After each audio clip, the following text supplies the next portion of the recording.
কেন্দ্রের মর্যাদা অবশিষ্ট ছিল সেটুকু গেল এইরকম একটি উচ্ছৃঙ্খল মহিলাকে দাঁড় করিয়ে। ভোট পেতে বসে আছে তৃণমূল, মোটে আর সময় নষ্ট করে, সঙ্গে সঙ্গে সেই আরারুল সর্দারকে গলায় মালা দিয়ে বরণ করে নিয়ে যেন এক বিরাট মহাপুরুষ পেয়ে গেল দল।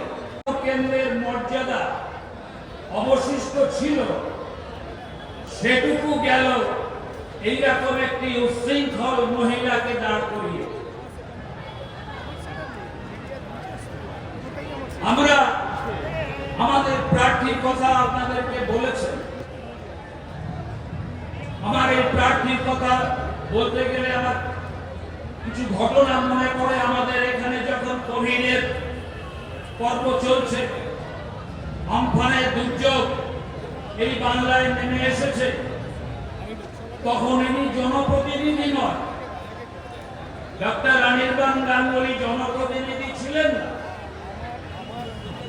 এই বাংলার প্রত্যন্ত গ্রামে গিয়ে গিয়ে উনি মানুষের কাছে রিলিফ পৌঁছে দিয়েছেন ওনার পক্ষে যতটা সম্ভব। একদিন নয়, দুদিন নয়, এক মাস নয়, দিনের পর দিন।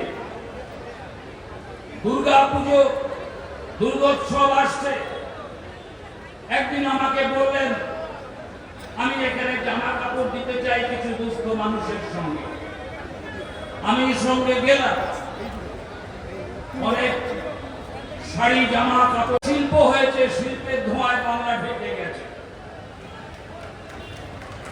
তো আপনারা যারা ভোট দিয়ে এসেছেন এতদিন পর্যন্ত আর আজও দেবেন, আপনারা এগুলো বিবেচনা করবেন। একটা দল শুধু তোলাবাজি আর কাটমানি নিয়ে এই একটা ঘটনার কথা আপনাদেরকে বলি। কোলাঘাটে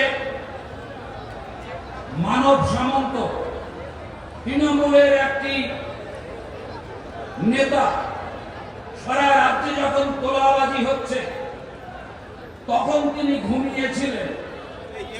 ঘুম ভেঙে যখন উঠলেন দেখলেন তো হাতের কাছে কিছু আর নেই, সব শেষ, ফাঁকা করে দিয়েছে। হাতের কাছে আছে পার্টি অফিসটা। 8 লাখ টাকায় তৃণমূলের পার্টি অফিসটা বেচে দিয়ে তিনি কামিয়ে নিলেন।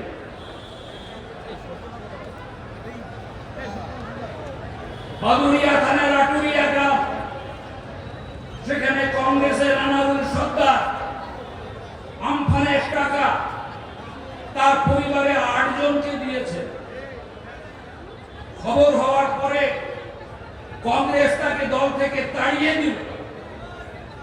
তোমার মতো লোকের দরকার নেই, আগে আমাদের ব্যাটারিতে চার্জ নেই, ব্যাটারি ডাউন, তারপরে তুমি আমফানের টাকা একটা ফ্যামিলিতে 8 জনকে দিয়ে কংগ্রেসকে শেষ করতে চাইছো। আর এই না তারা ভোট পেতে বসে আছে তৃণমূল, মোটে আর সময় নষ্ট করে, সঙ্গে সঙ্গে সেই আরারুল সর্দারকে গলায় মালা দিয়ে বরণ করে নিয়ে যেন এক বিরাট মহাপুরুষ পেয়ে গেল দল। সেই জন্য আমরা বলছি আজকের এই কর্মী সভায় যারা এসছেন, শুধু এনারা নন, এই অঞ্চলের সমস্ত মানুষের কাছে আমরা আবেদন রাখছি, সুবুদ্ধি সম্পন্ন মানুষের কাছে আবেদন রাখছি, আপনারা নিজে পায়ে আর নিজে কুল না মেরে আপনারা ডক্টর অনির্বাণ গাঙ্গুলিকে এই যাদবপুর কেন্দ্র থেকে বিজয়ী করে দিল্লিতে পাঠাবেন। আপনার উন্নয়নের স্বার্থে, আপনার নিরাপত্তার স্বার্থে